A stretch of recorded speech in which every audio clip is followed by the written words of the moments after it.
Wonderful. तो पलंग थोड़ा पे बैठे। थोड़ा सा रिकैप करते हैं पिछले हफ्ते का। कुछ एक लोग मिस कर गए थे, नहीं ज्वाइन कर पाए थे। तो हमने सांख्य योग से शुरू किया था। तो सांख्य योग से कृष्ण ने भी अपना गीता का उपदेश क्यों शुरू किया, जब अर्जुन ने अपनी व्यथा उनसे बयान करी। तो सांख्य योग का मूल समझना बहुत जरूरी है संपूर्ण गीता के लिए। और सांख्य योग कहता है कि जिस तरह हम कोई बिल्डिंग ब्लॉक करते हैं, सांख्य योग का अर्थ क्या हुआ। तो इसकी जो समीक्षा होती है, टिप्पणी तो बहुत गहरी और बहुत लंबी जाती है। पर मूलभूत फॉर्म में जिस तरह से हम नंबरिंग शुरू करते हैं, सांख्य योग मतलब पहले एक नंबर, उसके बाद उसके ऊपर दूसरा नंबर, फिर तीसरा नंबर, इस तरह करके पूरी गिनती आगे बढ़ती है। तो हमारा जीवन भी जो है उसका बिल्डिंग ब्लॉक क्या है, उसका बिल्डिंग ब्लॉक है हमारे जीवन का हमारे अंदर का पुरुष। तो हम 5 मिनट इसको रिपीट करेंगे। जिन्होंने लास्ट टाइम अटेंड किया था उन्होंने देखा था, लेकिन कुछ लोगों का जो मिस हुआ, और प्लस ये बहुत जरूरी है इसको दोबारा रिविजिट करना। तो हमारा ही जो अस्तित्व है, हम जो एग्जिस्टेंस है हमारी, 25 चीजों से मिलके बनी हुई है। और वो 25 चीज क्या है, यही वो सांख्य योग बताता है। और इसीलिए जब कृष्ण ने अर्जुन के इस प्रश्न का कि मैं भीष्म द्रोण अपने सगे संबंधियों को कैसे मारूं, इसकी चर्चा करनी शुरू करी, तो उन्होंने सबसे पहले कृष्ण ने अर्जुन को आत्म का ज्ञान दिया सबसे पहले। तो सांख्य योग शुरू होता है पुरुष से। और पुरुष क्या होता है, हम हर व्यक्ति के अंदर पुरुष और प्रकृति का संतुलन होता है। इस पुरुष को घेरे रहती है प्रकृति। और इसकी चर्चा हम आगे भी करेंगे। ये सारे कॉन्सेप्ट जरूरी नहीं कि आज ही हमें पूरी तरह क्लियर हो, लेकिन हम जिस तरह से आगे आगे बढ़ेंगे, सांख्य योग, कर्म संन्यास योग, आत्म संयम योग, ये सारे कॉन्सेप्ट्स एक दूसरे में इंटरट्वाइंड है। प्रकृति के ऊपर होती है हमारी बुद्धि। जैसी हमारी जैसा हम अपने पुरुष का प्रयोग करेंगे, वैसी हमारी प्रकृति बन जाएगी। जैसी हमारी प्रकृति बन जाएगी, वैसी हमारी बुद्धि बन जाएगी। जैसी हमारी बुद्धि होगी, वैसे हमारा अहम बन जाएगा। और ये अहंकार का अर्थ घमंड से नहीं है, अहम का अर्थ है हम जो हैं, जैसे भी हम हैं। तो जैसी हमारी बुद्धि होगी, ऑब्वियसली हमें कोई चीज अच्छी लगेगी, हम उसका उपभोग ज्यादा करेंगे। जो चीज हमें अच्छी नहीं लगेगी, किसी की कंपनी, किसा स्वाद, किसा रंग रूप, हम उन जगह से दूर भागेंगे, वैसे कर्म नहीं करेंगे। वैसे हम स्वयं बन जाएंगे, वो होता है हमारा अहंकार। और इस अहंकार को घेरे रहते हैं ज्ञानेंद्रियां, कर्मेंद्रियां और विषेंद्रियां, जिनमें सतुगुण, रजोगुण और तमोगुण होता है। जितना हम अपने सतगुण का प्रयोग करेंगे, और ये भी कॉन्सेप्ट्स दोबारा आएंगे, उतनी हमारी ज्ञानेंद्रियां जो हैं उनका ज्यादा हम यूज करेंगे। जितना हम अपना रजोगुण बढ़ाएंगे, उतना हम कर्म ज्यादा करेंगे। और जितना हम तमोगुण बढ़ाएंगे अपने अंदर, उतना हम अपने विषेंद्रियां मतलब उनका उपभोग ज्यादा करेंगे। तो इन सब के ऊपर होता है हमारा मन। तो पुरुष, प्रकृति, मन, बुद्धि, अहंकार, 5 महाभूत जो होते हैं, पंच तत्व, उन सब से प्रेरित होकर बनती हैं ज्ञानेंद्रिय, कर्मेंद्रिय और विषेंद्रिया। ये है सांख्य योग का एक तरह से समरी चार्ट। तो इसको ऑफलाइन भी मैं शेयर कर दूंगा एज ए स्क्रीनशॉट। अगर आप लोगों को कभी रेफर करना हो तो इसको आप एक तरह से देख के कर सकते हैं। अब ये देखते हैं ये महाभूत कैसे अफेक्ट करते हैं। महाभूत में पंच तत्व होते हैं, आकाश, वायु, अग्नि, जल और पृथ्वी। आकाश से हमें ज्ञानेंद्रिय प्राप्त होती है, सुनने की, श्रोत, शब्द। वायु से हमें त्वचा की ज्ञानेंद्रिय प्राप्त होती है, इसे हम महसूस कर सकते हैं। आकाश को हम महसूस नहीं कर सकते, वायु को हम महसूस भी कर सकते हैं। अग्नि को हम देख भी सकते हैं, जल को हम चख भी सकते हैं, और पृथ्वी को हम एज मैटर हाथ में लेके उसे कंज्यूम भी कर सकते हैं। और वो हमारी ज्ञानेंद्रियां सूंघने की शक्ति, घ्राण को प्रभावित करती है। तो अगर हमें सत्गुण ज्यादा बढ़ेगा, तो हम सुनने की शक्ति हमारी ज्यादा बढ़ेगी, अपने आसपास चीजों को महसूस करने की शक्ति ज्यादा बढ़ेगी, दूरदृष्टि ज्यादा बढ़ेगी। हम अपनी आंखों से ना केवल जो फिजिकल आंखें हैं उनसे देख पाएंगे, बल्कि हम अपने जिसको विजन बोलते हैं वो बढ़ेगा। जिह्वा और घ्राण की शक्ति बढ़ेगी। तो इनसे हम ज्ञान प्राप्त ज्यादा कर पाएंगे अपने विश्व का जो हमारे आसपास है। किंतु यदि हम रजोगुण बढ़ाएंगे, तो हम अधिक से अधिक कर्म में लिप्त हो जाएंगे, जिसमें हम अधिक बोलने लगेंगे। तो वाक जो होती है, कर्म इंद्रिया होती है बोलने की। हस्त, हमारे हाथ होते हैं, हमारे पैर होते हैं, हमारे गुदा और उपस्थ। तो हम विभिन्न प्रकार के कर्म ज्यादा करने लगेंगे। किंतु यदि हम अपने आप को किसी विषय से बांध लेंगे, और इनको विषय इसलिए बोला जाता है क्योंकि इसमें जिस प्रकार विष होता है, विष और विषय जिसे है ये एक तरह से रिलेटेड हैं, हम कंज्यूम होने लगेंगे। विष क्या करता है? विष हमारी जो अस्तित्व है उसको कंज्यूम करता है। तो जब हम किसी शब्द से प्रभावित हो जाएंगे तो हम अपनी ज्ञान की शक्ति को कम करके, अपने बोलने की शक्ति को कम करके हम किसी शब्द में उलझ जाएंगे, उसने मुझे ऐसा बोल दिया, अब वो मुझे सता रहा है। जब हम बोलते हैं कि गीता से हमारे दुख हट जाते हैं, तो दुख कैसे हटते हैं? दुख ऐसे हटते हैं कि हमें वह ज्ञान प्राप्त हो जाता है कि हम अपने ध्यान को कहाँ लगा रहे हैं, कहाँ नहीं लगा रहे हैं। तो हम शब्द से बंध गए, उसने ऐसा बोल दिया, वो विषेंद्रिय हो गई हमारी। या हम स्पर्श से बंध गए, ये बहुत सॉफ्ट नहीं है, ये खुरदुरा है, हमको अभी उसमें नरम या मुलायम चाहिए। या हम किसी रूप से बंध गए, दिख तो हमें बहुत कुछ रहा है, लेकिन हमें कोई एक रूप पसंद आ रहा है और उस रूप को हम खोना नहीं चाहते। जैसे अर्जुन भी जो सगे संबंधी सामने दिख रहे थे, उनको नहीं खोना चाहता। या हम स्वाद से बंध गए या गंध से बंध गए। तो ये ओवरऑल हमारे को समझने की जरूरत है कि हमें रजोगुण, सतोगुण, तमोगुण कैसे हम बैलेंस करें। तो ये एक इम्पॉर्टेंट कॉन्सेप्ट था। पुरुष से शुरू होता है, इसलिए जब हमने पिछले सप्ताह देखा था बात करते हुए कि जब कृष्ण अर्जुन को बोला कि हे अर्जुन, युद्ध के दिन तू मुंह क्यों गले लगाए, कर्म त्याग कर हे नादान, यश और स्वर्ग गंवाए। तो जो तुम्हें शोक नहीं करना चाहिए, तुम उनका शोक कर रहे हो।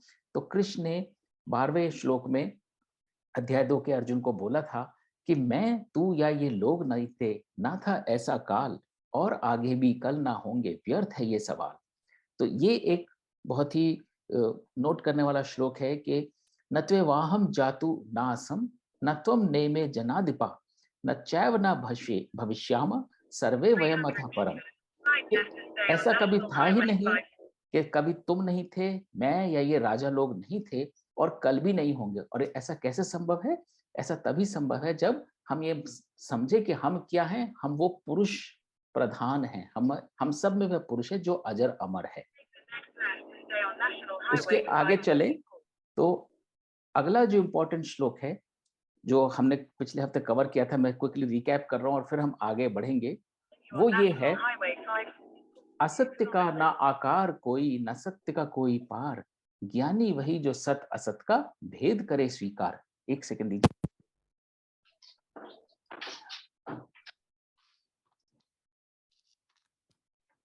नास्तो विद्यते ना भावो विद्यते सत। ये बहुत ही गूढ़ श्लोक है, बहुत ही गूढ़ मंत्र है ये। क्योंकि इसमें यह भेद है कि तुम जिसके पीछे भाग रहे हो वो सब असत्य है, और असत्य की विद्यता का कोई भाव नहीं होता। बहुत ही सिंपल है, इसमें को ब्रेक करके समझना भी। ना असतो विद्यते भावो, जो असत है उसका भाव विद्यमान नहीं है। और ना भावो विद्यते सत, जो सत्य है उसकी विद्यता का तो कोई अभाव ही नहीं है। तो चाहे हम इसे सत्य को आत्म समझ लें, चाहे हम सत्य को समझ लें जो ये संसार है, जो जड़ता है, ये सत्य नहीं है, ये मिथ्या है। चाहे हम अपने संबंध देख लें, चाहे अपना खान पान देख लें, जहां पे भी हम देखेंगे कि ये असत्य हमें घेर रहा है, हमें फौरन समझना है कि नहीं, ये असत्य है।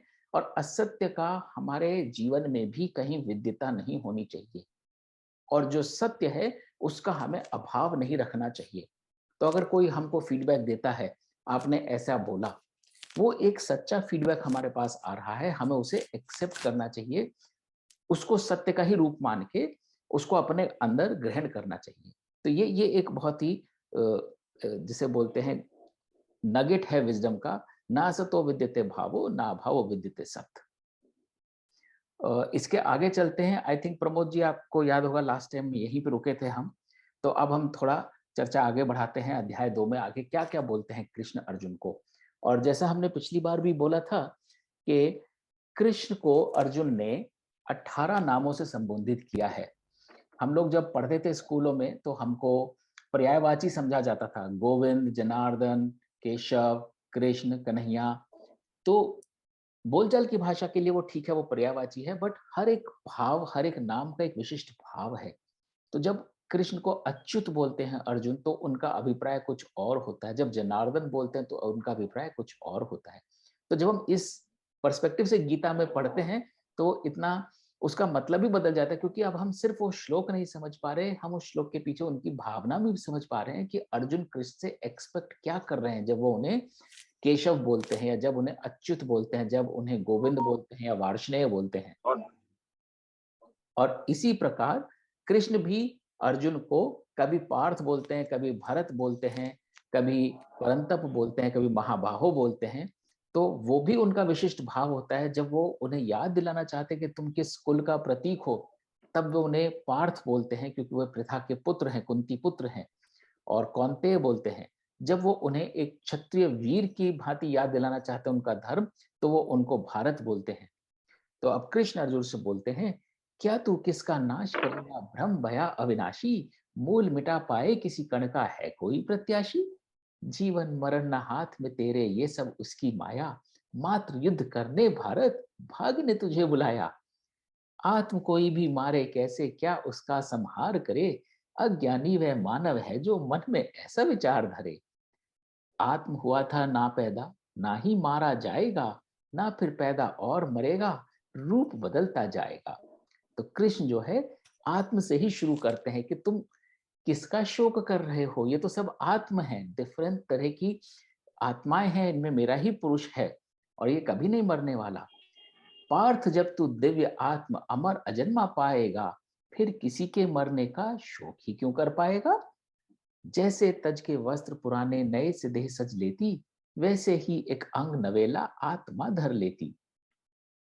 क्या शस्त्र कोई जो काटे इसको अग्नि इसे जलाए, जल से ना भीगे आत्मा हवा सुखा ना पाए। ये भी बहुत पॉपुलर श्लोक है, कई जगह हमने देखा है, मंदिरों में भी लिखा रहता है, सुना भी है। नैनम छिंदंती शस्त्राणि नैनम दहति पावक, न चैनम क्लेदयन्त्यापो न शोषति मारुतः। कि जो हमारा आत्म है, इसको तो कोई शस्त्र छेद नहीं सकता है, कोई अग्नि जला नहीं सकती है, किसी जल से भीग नहीं सकता है और किसी हवा से सूख नहीं सकता है। ना कोई इसको भेद सके टोक सके ना कोई, निरंतर बहती धार है ये रोक सके ना कोई। क्या इसको आकार दे कोई, क्या इसका साकार, जिसका कोई रूप ना उसका, दुख करना बेकार। और फिर कृष्ण बोलते हैं अर्जुन को, और यदि यह जन्मे दोबारा हर बार मरे महाबाहो, तो भी इसका सोग मनाना व्यर्थ विचार अहो। जीवित है जो मरेगा एक दिन, मरा जो फिर जन्मेगा, जीवन के चिरकार का तू कब तक शोक करेगा।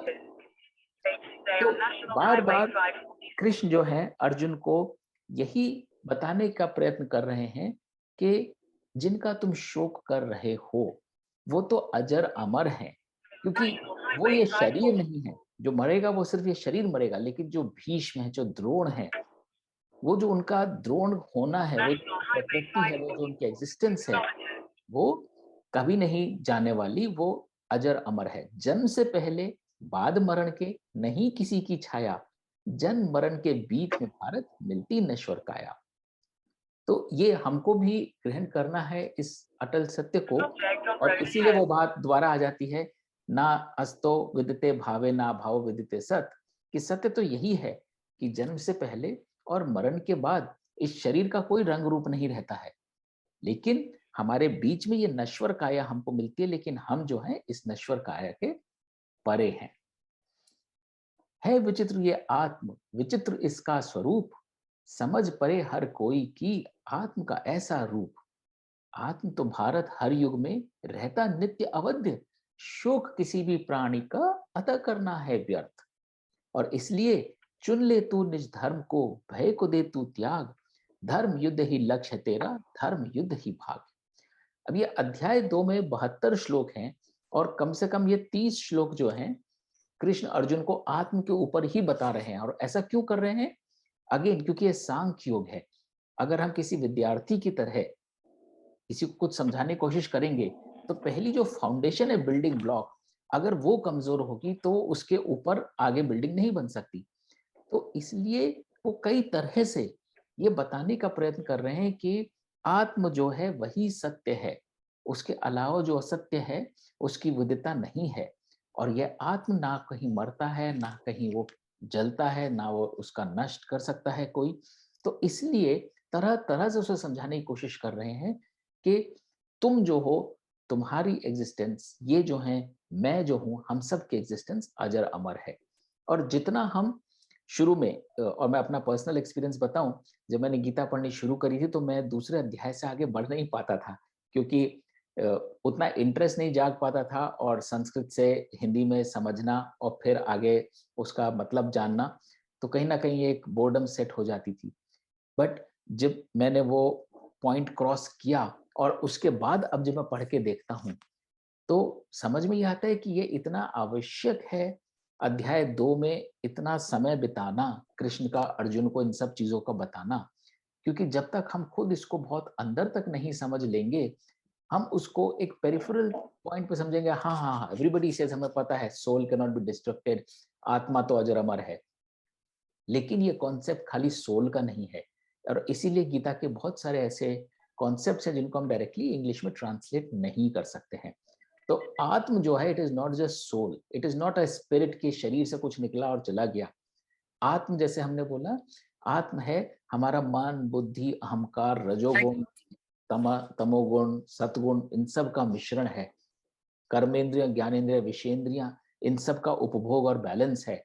तो ये सारी चीजें हम जन्म जन्मांतर कैरी करते हैं, और इसीलिए इन पे इतना समय बिताना कि आत्म होता क्या है और वो क्यों नहीं कट सकता, क्यों नहीं मर सकता, क्यों नहीं जल सकता, उसका कारण यही है कि वो इस जो मायावी संसार है, जो भौतिक संसार है, उसके परे है।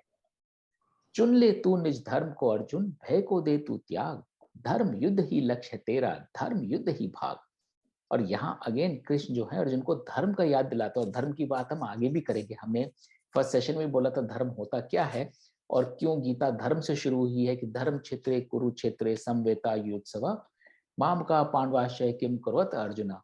तो धर्म बार बार निकल कर आएगा, और हम समझेंगे कि धर्म होता क्या है। बट यहाँ भी वो पार्थ से यही कह रहे हैं कि धर्म युद्ध से होकर जाता पार्थ मोक्ष का द्वार, कोई कोई क्षत्रिय ही पाता, ऐसा भाग्य अपार। फिर भी यदि तू युद्ध त्याग कर भय से करता प्रीत, तेरे साथ ही लुप्त रहेगी तेरी यश और कीर्त। अब देखिए किस तरह से डायलॉग का रुख बदल गया। पहले तो वो ज्ञान की बात कर रहे थे, लेकिन पिछले अध्याय में जब अर्जुन ने बोला कि मेरे तो ज्वर हो रहा है, तन कांप रहा है और गांडी सरक रहा है मेरे हाथ से, मैं युद्ध कैसे कर सकता हूं, तो अर्जुन कृष्ण से तर्क करने लगे थे अध्याय के प्रारंभ में, कि ऐसे नहीं होगा कि हमारा करेंगे तो पाप चढ़ेगा, हमारे कुल की मर्यादा नष्ट हो जाएगी, हमारे तो स्त्रियां दूषित हो जाएंगी। तो जिस तरह से अर्जुन कृष्ण को तर्क दे रहे थे, अब कृष्ण ने अर्जुन को पलट के एक तरह से डराना शुरू किया कि अच्छा, तो अगर सोचता है इस सब के बावजूद भी युद्ध त्याग कर, एक सेकेंड, आप लोग प्लीज म्यूट करेंगे, जो लोग पीछे से थोड़ी साउंड आ रही है।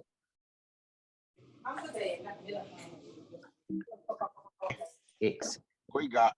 कोई गाड़ी में है, वो म्यूट नहीं किया हुआ है। हाँ, तो आप प्लीज, आई थिंक प्रमोद होंगे। एक सेकंड। हाँ हाँ, और मेरा भी इस बीच ये पेज आगे चला गया। हाँ, तो पहले कृष्ण तो समझाना शुरू किया उसको कि हाँ भाई, आत्मा ये है, तू शोक मत कर। पर उनको लगा डर कि अर्जुन समझ नहीं पाएगा, और ऑलरेडी कह चुका है युद्ध नहीं करूंगा मैं, निश्चित है, भगवान अनाउंस कर चुका है। तो पता नहीं, हो सकता है इतना समझाने के बाद भी हो सकता है युद्ध ना करे, तो इसलिए वो थोड़ा सा उसे डराते हैं। फिर भी यदि तू युद्ध त्याग कर भय से करता प्रीत, तेरे साथ ही लुप्त रहेगी तेरी यश और कीर्ति। उनको पता है कि अर्जुन को अपने नाम का बहुत मोह है, कि भाई मेरा नाम नहीं खराब होना चाहिए, कुल में मेरी मर्यादा रहनी चाहिए। चिरकाल तक होगी निंदा, अपयश ढेर बखान, मृत्यु से भी बदतर होगा तेरा यह अपमान। तुझको जो है वीर समझते, तेरा कद काटेंगे, कायरता का एक प्रतीक तुझको सब मानेंगे। और देखिए किस हद तक वो अर्जुन कृष्ण के सखा भी थे, तो अर्जुन को कृष्ण इतने अधिकार के साथ डरा रहे हैं, जैसे कि दो दोस्त आपस में बात करते हैं, हम लोग आपस में बोलते हैं ना, अब तू ये समझ ले, तूने ऐसे किया तो ऐसा होगा। तो उस टेनर में कृष्ण जो है अर्जुन को एक तरह से वार्न कर रहे हैं। प्रतिदिन वो दिन पर दिन उसको ग्राफिक रिप्रेजेंटेशन दे रहे हैं। प्रतिदिन निंदा होगी तेरी तेरे ही शत्रु मुख से, और बड़ा संताप क्या होगा तेरा ऐसे दुख से। और उसके बाद उसे थोड़ा सा it's like carat and stick. तो जैसे हम लोग बात कर रहे थे कि इसमें मैनेजमेंट के भी बहुत प्रिंसिपल्स मिलते हैं, और मैं एक और पैरेलल एफर्ट कर रहा हूँ एक पुस्तक लिखने की, मैनेजमेंट लेसन्स फ्रॉम गीता। तो this is a carrot and stick policy. थोड़ा सा डराओ, थोड़ा सा उसको कंफर्ट भी करो। यदि जीता तो राज्य मिलेगा, स्वर्ग जो मारा जाएगा, दोनों दिशा में तू कौनते यश और गौरव पाएगा। अब देखिए फिर वही चीज आ जाती है, और इतना आनंद आता है इनका ये संवाद सुन के। अब यहाँ पे उसे कौनते बोला, सीधे माँ की याद दिला दी, जैसे हम बोलते हैं ना माँ कसम। तो इट इज दैट सेंटिमेंट कि भाई तू तो कुंती का पुत्र है, कुंती का पुत्र होके तेरे को स्वर्ग मिलेगा, राज्य मिलेगा, तेरी माँ जो है कितना आनंदित होगी, कितना प्राउड फील करेगी, तेरे को इतना यश और गौरव मिलेगा। जीत हार सुख दुख की चिंता, लाभ हानि को त्याग, युद्ध करेगा तो ना होगा किसी पाप का भाग। और यहाँ पे कृष्ण ने एक तरह से ट्रैक चेंज किया। अब कृष्ण थोड़ा थोड़ा जो है सांख्य योग में कर्म की तरफ बढ़ रहे हैं। पहले उन्होंने ये तो बता दिया कि भाई जो तू डर रहा है वैसा कुछ नहीं होने वाला, तू नहीं नष्ट होगा, ये लोग कभी नष्ट नहीं होंगे, क्योंकि जो तू देख रहा है वो सत्य नहीं है, वो असत्य है। और अगर तूने युद्ध नहीं किया क्योंकि तू अपने धर्म का पालन नहीं कर रहा होगा, तब जरूर तेरी कीर्ति और यश जो है नष्ट हो सकता है। लेकिन अगर तू जीतेगा तो तेरे को राज्य मिलेगा, और अगर मरेगा तो सीधे स्वर्ग जाएगा। बोलते हैं कृष्ण, अब तक मैंने ज्ञान दिया, अब सुन कर्म की बाणी, कर्म अकर्म के बंधन को तज पार्थ अज्ञानी। तो यहाँ 2 मिनट का ब्रेक लेते हैं, थोड़ी चर्चा करते हैं, क्योंकि ये जो है अब कर्म की तरफ बढ़ रहा है, और हम कर्म को आगे अगले जितने भी अध्याय 2 के बचे हुए श्लोक हैं उसमें कर्म की फाउंडेशन सुनेंगे। अभी हमने आत्मा की फाउंडेशन सुनी। तो जो अभी तक हमने सुना कृष्ण से कि आत्म क्या है और आत्म किस तरह से अजर अमर रहता है, उस पे हम लोग कैसे समझते हैं, हम लोग का क्या अनुभव है, हम लोग क्या रिलेट करते हैं इसको, या हम लोग सोचते हैं नहीं नहीं आत्म तो इस शरीर से ही होता है और शरीर है तो आत्म है। तो कर्म की बात पे आगे चलने से पहले 5 मिनट ब्रेक लेके कुछ चर्चा कर सकते हैं, कुछ प्रश्न या कुछ सुझाव किसी के हो तो।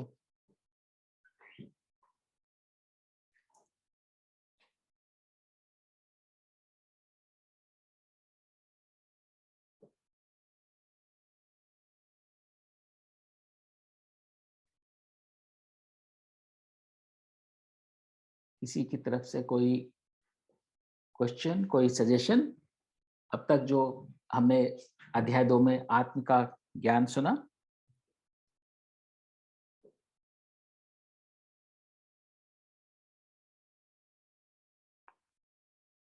ठीक है, तो आगे बढ़ते हैं।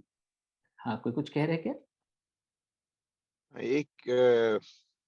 एक जो मुझे लगा, शायद तुमने पहले दिखाया, मैं शायद मिस हो गया, कि ये जो मुझे दिख रहा है एक रोड मैप सा यहाँ पे है। तो जैसे पहले एक बात कर रहे हैं, जैसे हमने वो किया जो आत्मा की बात करी, उसके बाद आप कर्म की बात कर रहे हैं, तो मोर और लेस एक गीता का रोड मैप है। तो इसका एक चार्ट सा बन सकता है। सो हम उसको एज अ रेफरेंस देख सकते हैं। अच्छा, अब हम यहाँ से यहाँ गए, यहाँ से यहाँ गए। वो हाँ, वो एक सजेशन है मेरे। बिल्कुल सही कह रहे हो। तो जो ये अध्याय हैं, इनको हमने योग बोला है। ये अध्याय इटसेल्फ एक रोड मैप है, और इसीलिए सांख्य योग से शुरू हुआ है कि सांख्य योग, कर्म योग, कर्म संन्यास योग। तो वो रोड मैप धीरे धीरे जब आप डिफरेंट चैप्टर्स में जाएंगे तो आपको अगली सीढ़ी पे चढ़ के आगे का नजारा और दिख रहेगा। तो यस, यू आर राइट कि ये आत्मा से शुरू हुआ है संवाद, और आप देखना कैसे ये डिफरेंट जगह से मेंडर करता हुआ, और कर्म, धर्म, पुनर्जन्म, उन सब चीजों में होता हुआ आपको कहां से कहां ले जाएगा। बिल्कुल सही कह रहे हो आदित्य।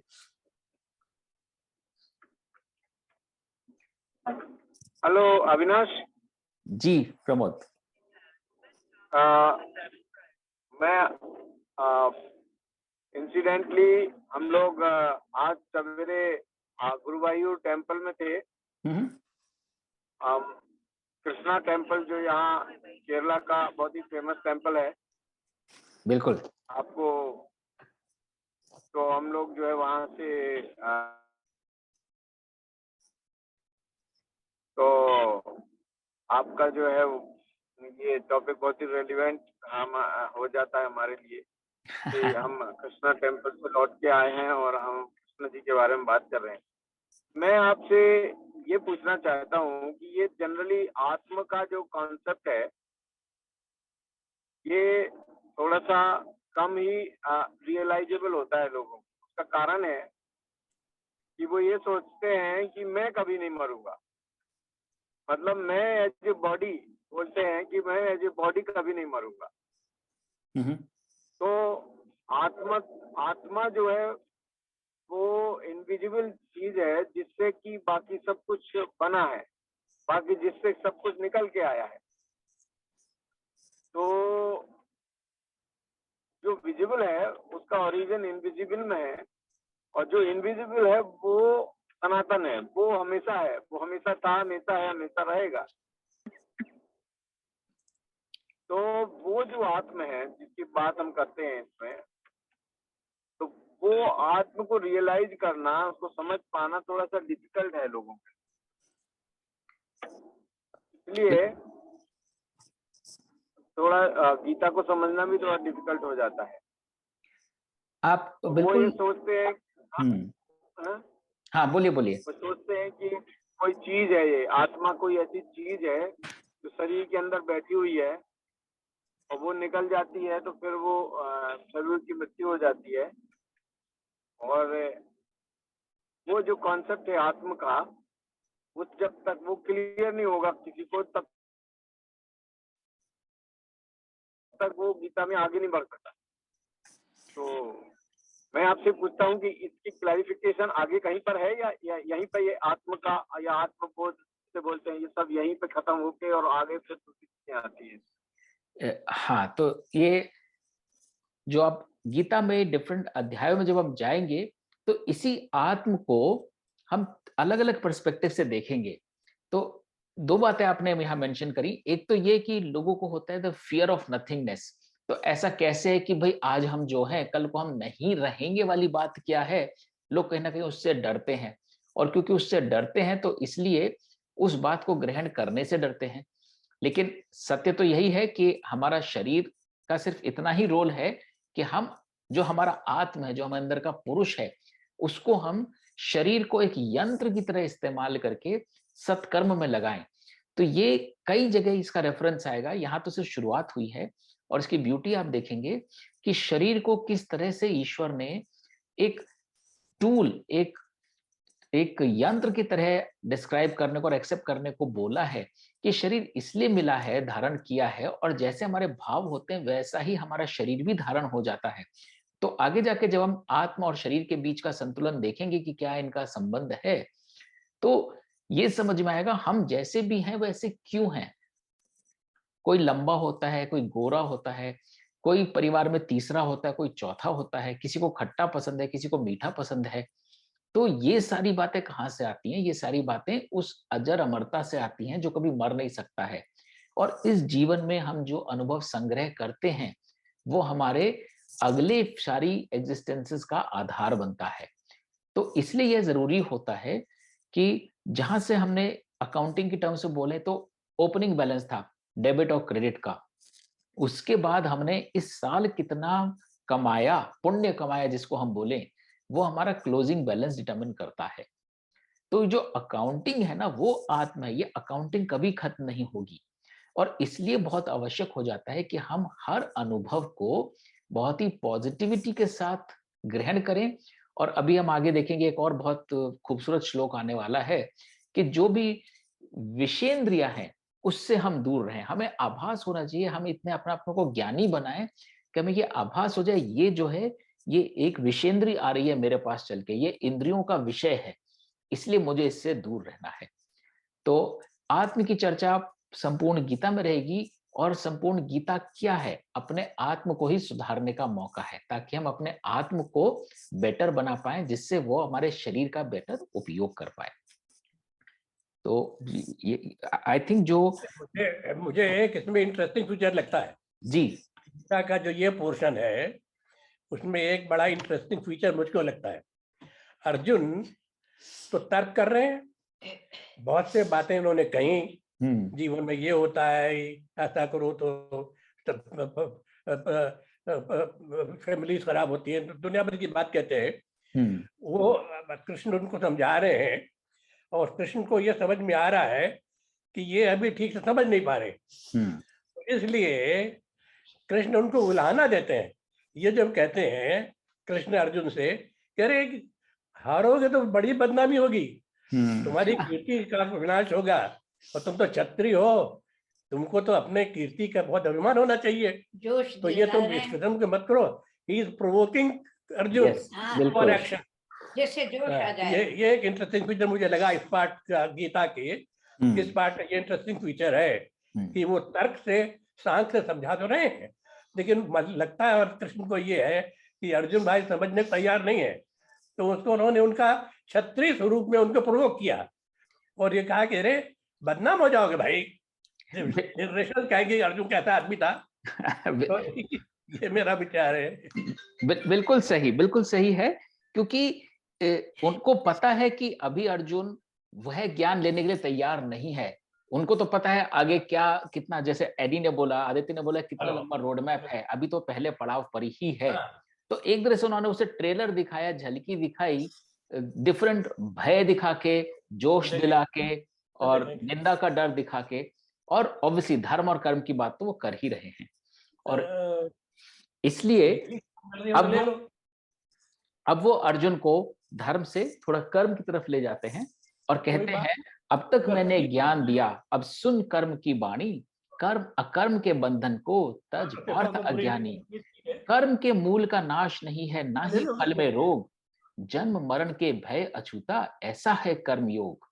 अब कर्म योग क्या होता है, आगे अध्याय भी है पूरा, पर कर्म योग की जो जेनेसिस है वो ये है कि कर्म संसार के लिए होता है, योग स्वयं के लिए होता है। मनुष्य को कभी भी कर्म अपने लिए कर रहा हूं ऐसा विचार ही त्याग देना चाहिए। और ये हम कई बार देखेंगे आगे बढ़ के, जैसे आएगा ओम तत्सत का भी फीलिंग यही है, और जो बाकी और उसके सिद्धांत आएंगे। कर्म आदमी सोचे मैं अपने लिए कर रहा हूं, क्योंकि मेरे को बड़ा बनना है, मेरे को ये नौकरी लेनी है, मुझे फलाना रोल करना है, मुझे ढिमकाना कॉन्ट्रैक्ट लेना है, मुझे ये इनाम पाने हैं। इन सब से ही दूर करने के लिए ये सारा ज्ञान है। कर्म हमारे लिए होता ही नहीं है। और आके एक बहुत खूबसूरत श्लोक आएगा, अभी कुछ एक अध्याय दूर है मुझसे, कि हमारी एग्जिस्टेंस क्यों है, हमारी एग्जिस्टेंस और कर्म की परिभाषा क्या है। हर कुछ काम जो हम करते हैं कर्म नहीं होता है। कर्म होता है अपने शरीर को यंत्र के द्वारा इस्तेमाल करके, प्रयोग करके, जो हमारी प्रकृति है उसका एक्सप्रेशन करने का नाम कर्म है।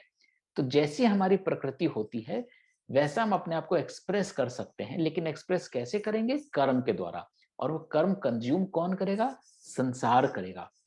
और ये बात आगे भी आएगी कि जो चीज हमारी प्रतिभा होती है हमारे अंदर, वो संसार के प्रति हमारा उत्तरदायित्व होता है।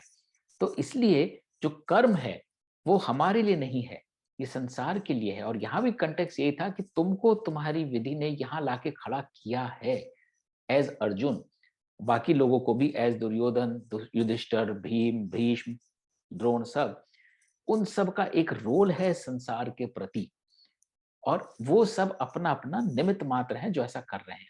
तो कर्म संसार के लिए है, योग स्वयं के लिए। जितना हम अपने आप को अपने आत्म से जोड़ेंगे, अपने पुरुष से जोड़ेंगे, उतना हमारा आत्म बेटर होगा। और इसी का नाम कर्म योग है। कर्म योग दे गुरु नंदन, एक ही शुद्ध विचार, कर्महीन ही संशय करते लाते कई विकार। तो जहां आदमी अपना कर्म योग स्थापित कर लेता है कि मुझे यह कर्म इस कारण करना है, इससे ये भला होगा संसार का, उसके मन में सिर्फ एक ही शुद्ध विचार आता है, वो डिस्ट्रैक्टेड नहीं होता। और वो तो अगेन कुरुनंदन इसलिए बोल रहे हैं कि तुम्हें याद होगा, तुम उस कुल को बिलोंग करते हो, तुम्हें तो एज अर्जुन सिर्फ चिड़िया की आंख ही दिखाई करती थी, तो तुम तो डिस्ट्रैक्टेड हो ही नहीं सकते हो। कर्महीन ही संशय करते लाते कई विकार। बोलते हैं ना, empty mind is devils workshop.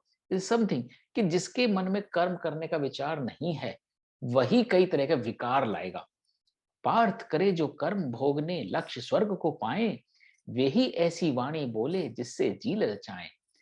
जो कर्म करते हैं अपने आप कुछ भोगने के लिए, मुझे तो मोक्ष प्राप्त करना है या स्वर्ग प्राप्त करना है, वो ही ऐसी वाणी बोलते हैं जिससे जी तो ललचा सकता है। आपको फौरन को एक इंसेंटिव तो दिख सकता है कि हाँ, ये करने का ये फायदा है, वो करने का तो फायदा नहीं है।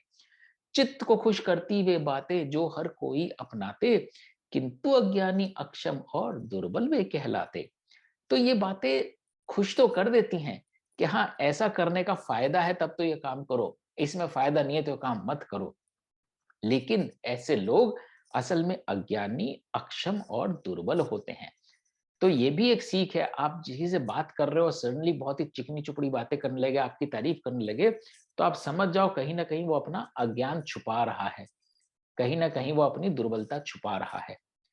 ऐसी विस्मित वाणी देती ब्रह्म ब्रह्म आभास, बुद्धि हरती भोग विलासी, आसक्ति का हो वास। कि ऐसी वाणी में सिर्फ भ्रम ही भ्रम होता है। And goes back to the same shloka के नास्तो विद्यते भावे ना भाव विद्यते सत। उसमें कहीं सत्य का विद्यमान नहीं होता, वो सिर्फ असत्य ही होता है। और ऐसी वाणी अगर कोई आपको प्रलोभन देके कोई कर्म करवाता है, वो आपकी सिर्फ बुद्धि हरेगी, आपको भोग विलास और आसक्ति की तरफ। और ये सब क्या होते हैं? तमोगुण होते हैं। ये आपको कहाँ ले जाते हैं? विषयेंद्रियों की तरफ ले जाते हैं। ये आपको ज्ञान या कर्म की ओर नहीं ले जा रहे, ये आपको विषयों की तरफ ले जा रहे हैं, जिससे आप भोग विलास और आसक्ति की तरफ चले जाएंगे। वेद बताते त्रिगुण, निर्गुण खोज सत्य का मार्ग, राग द्वेष ना पाल हे अर्जुन, योग क्षेम परित्याग।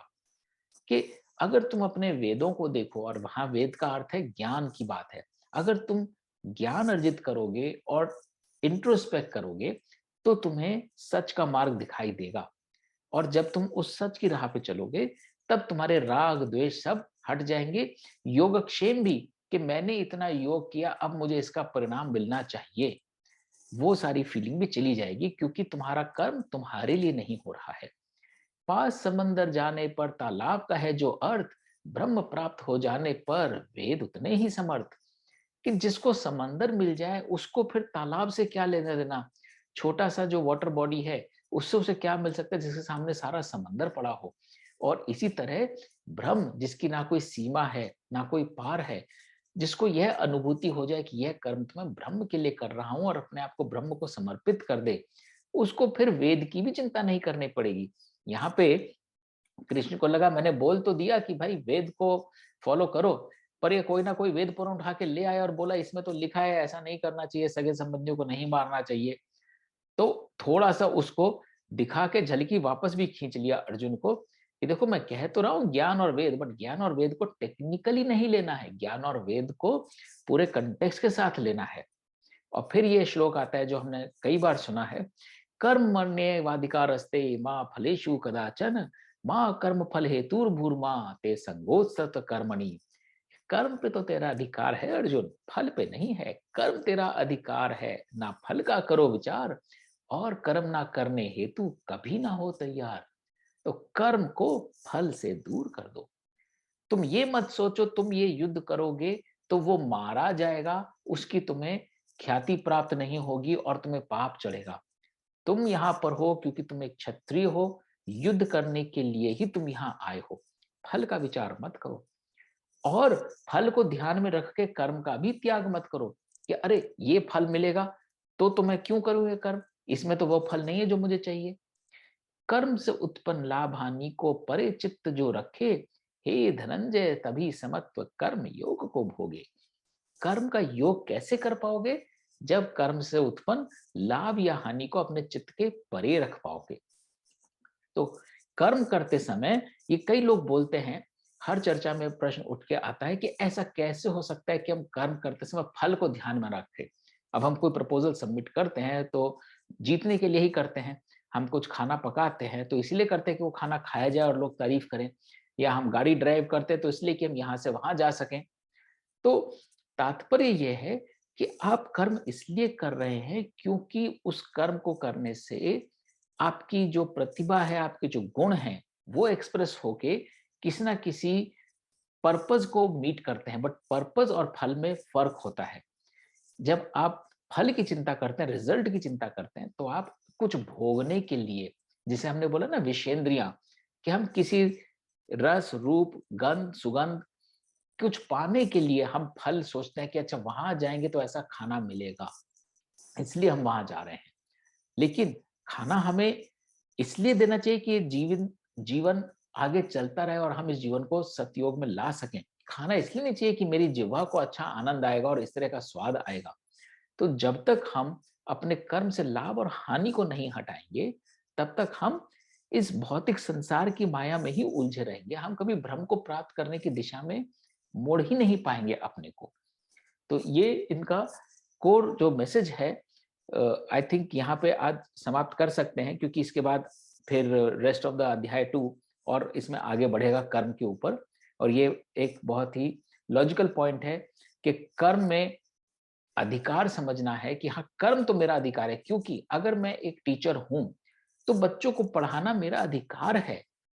और कृष्ण इतना उसको स्ट्रांगली बोलते हैं कि कर्म कि कितनी स्पिरिचुअल बातों में ऐसा लिखा गया कर्म करना तुम्हारा अधिकार है। और किसी हम कंपनी में देखें, अपने एनवायरनमेंट में देखें, कितने लोग समझते हैं कर्म करना मेरा अधिकार है।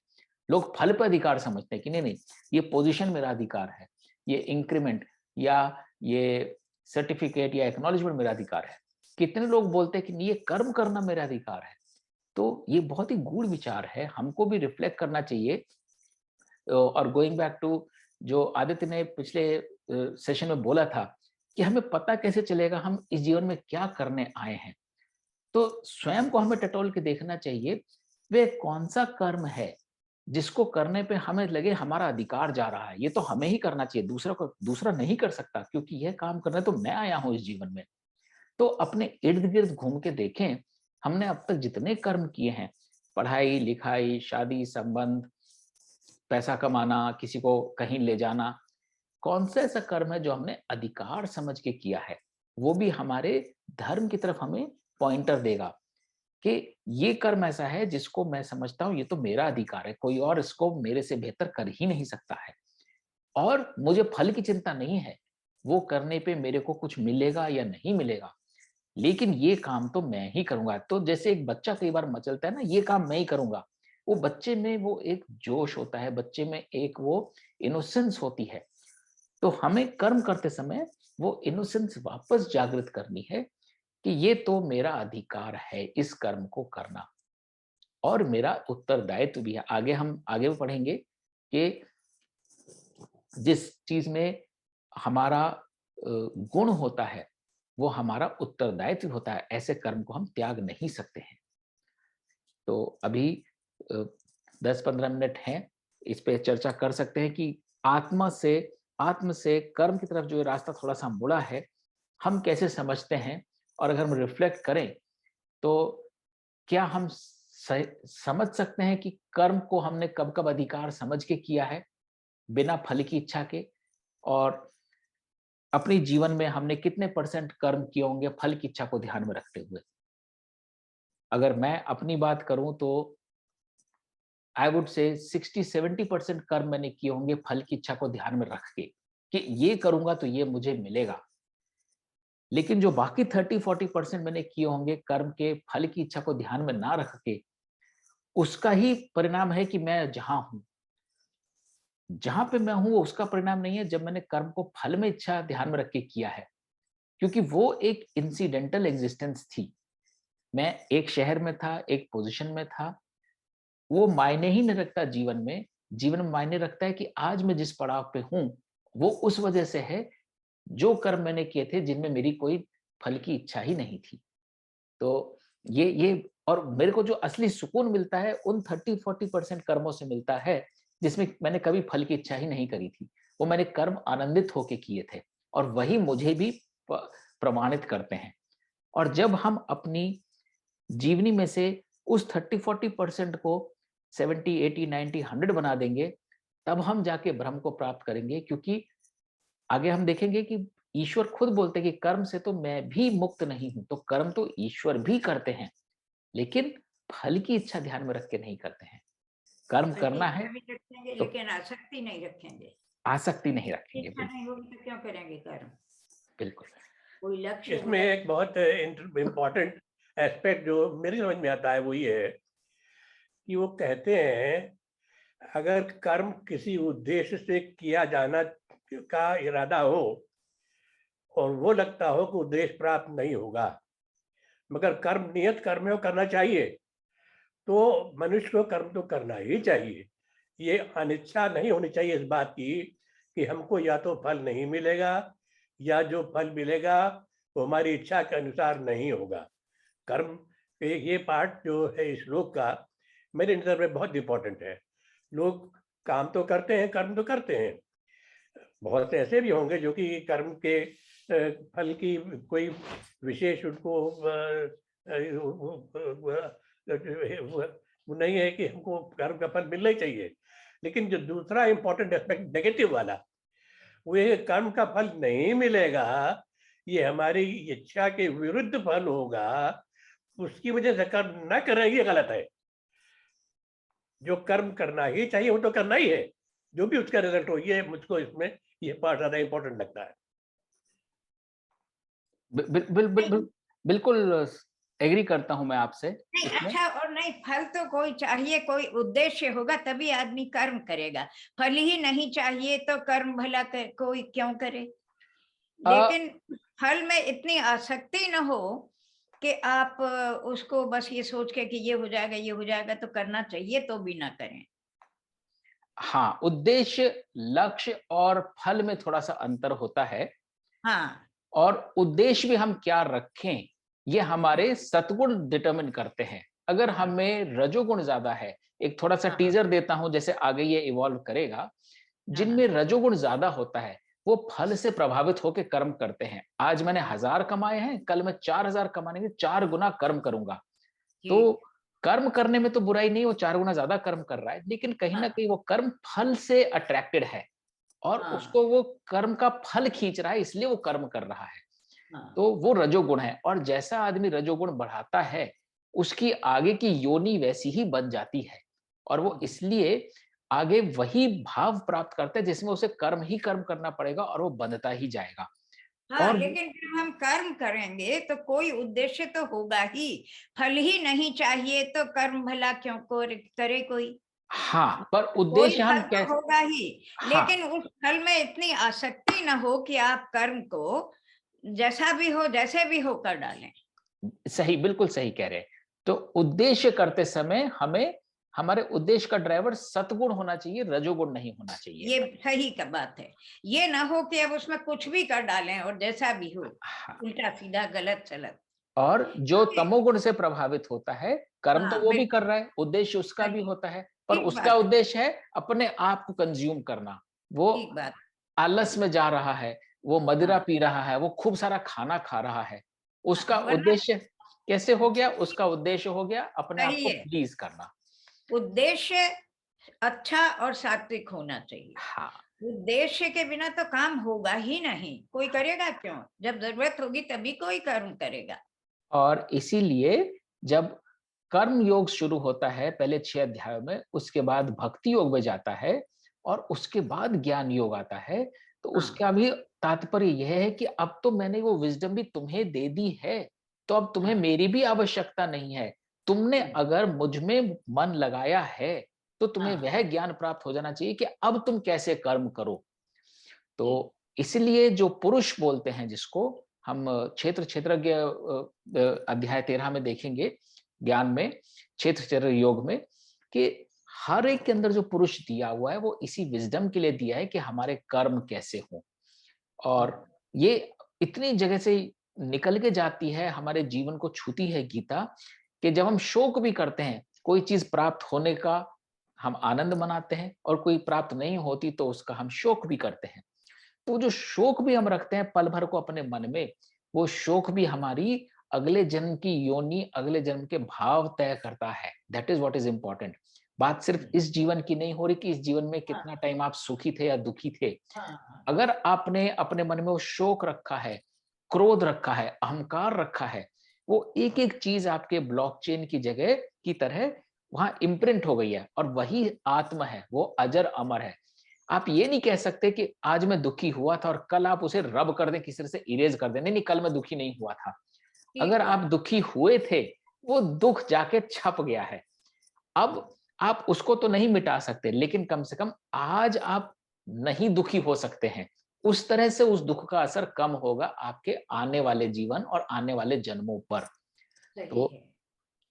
तो हमारे कर्म जो हैं, जितना हम फल से बांधेंगे, उतना वो हमें सुख और दुख, आमोद प्रमोद के बीच में झुलाते रहेंगे, और उतना हम उस भंवर में घूमते रहेंगे।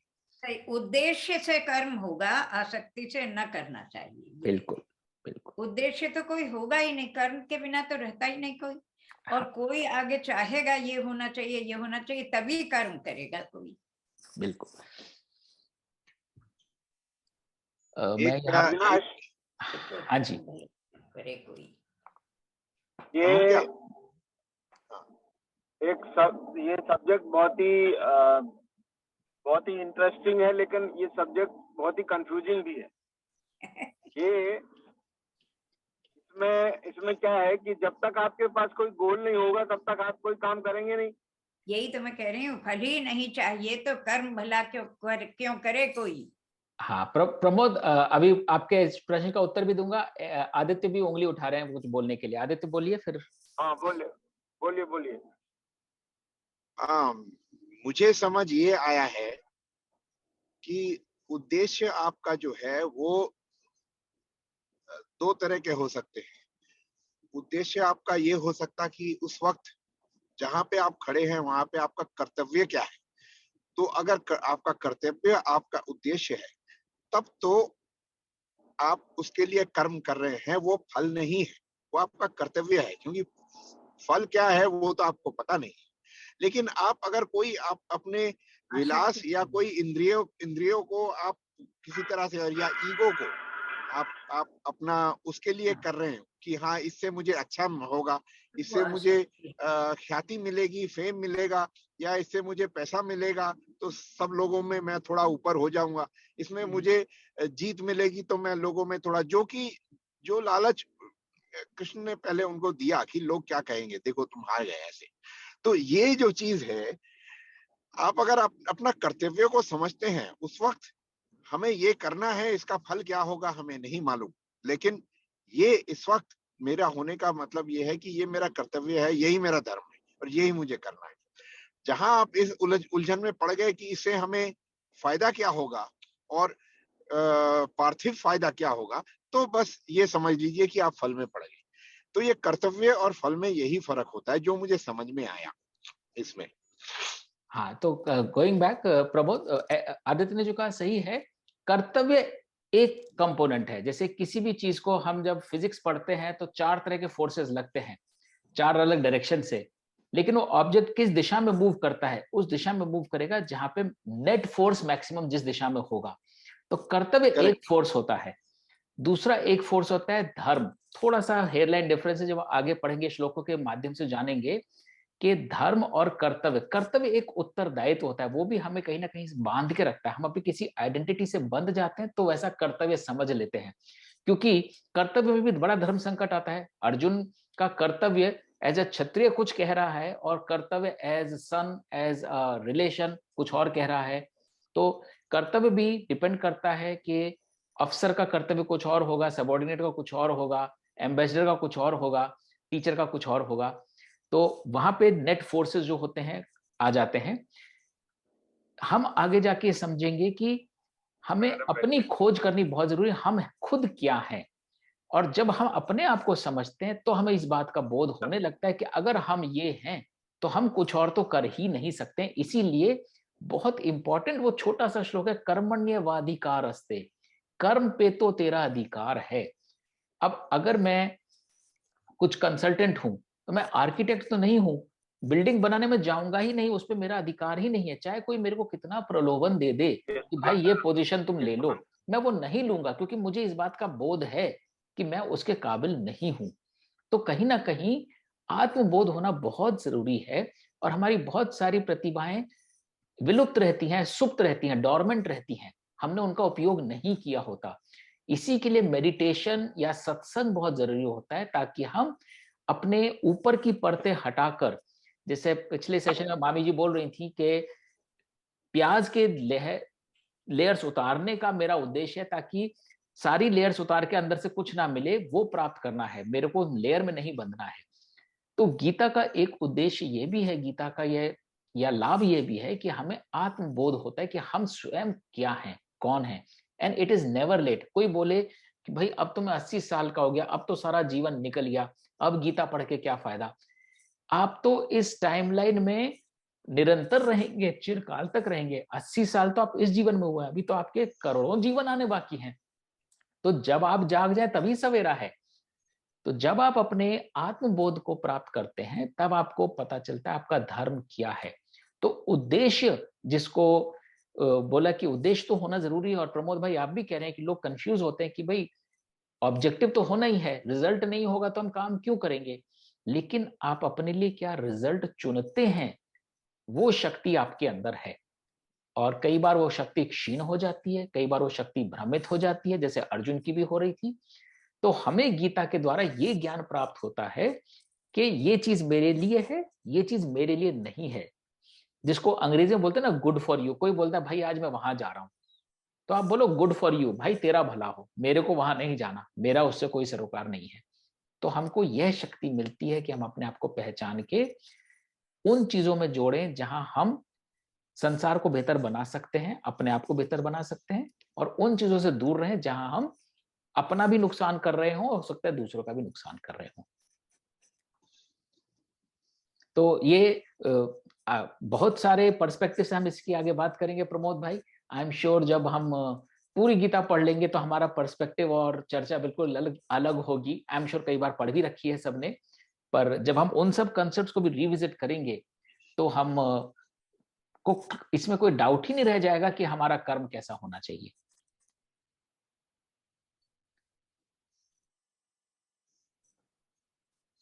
किसी और का कुछ और सुझाव, कोई और सवाल, प्रतिक्रिया? अब हम अगले एपिसोड तक इस पे मनन करेंगे, और अगर कुछ होगा इसमें तो फिर हम अगले एपिसोड में फिर थोड़ी चर्चा करेंगे। बिल्कुल बिल्कुल। और ये तो सत्संग ही है एक तरह का, सब लोग साथ में जुड़ के हैं, पूरा आनंद चर्चा से ही आता है, अनुभव से ही आता है एक दूसरे के। गीता तो सबके सामने है ही मौजूद, पर उसको हम कैसा समझते हैं, ये एक दूसरे की संगत से ही प्रभाव पड़ता है कि हाँ मैं यहाँ सही समझाता तो सही ही होगा, और यहाँ अगर मैं गलत हूं तो मैं कैसे सही कर सकता हूँ। तो आज जुड़ने के लिए बहुत बहुत धन्यवाद आप सबका। ओम तत्सत। बल्कि आपको धन्यवाद। We are blessed कि आप लोग सब हैं, and we consider ourselves fortunate कि इतना समय निकाल पाते हैं सब अपना। अगले रविवार को फिर मुलाकात करेंगे। बहुत बहुत धन्यवाद। Very nice. Thank you. शुभकामनाएं। बहुत अच्छा रहा, बहुत अच्छा है। Very nice. Thank you. नमस्कार। नमस्ते बेटे।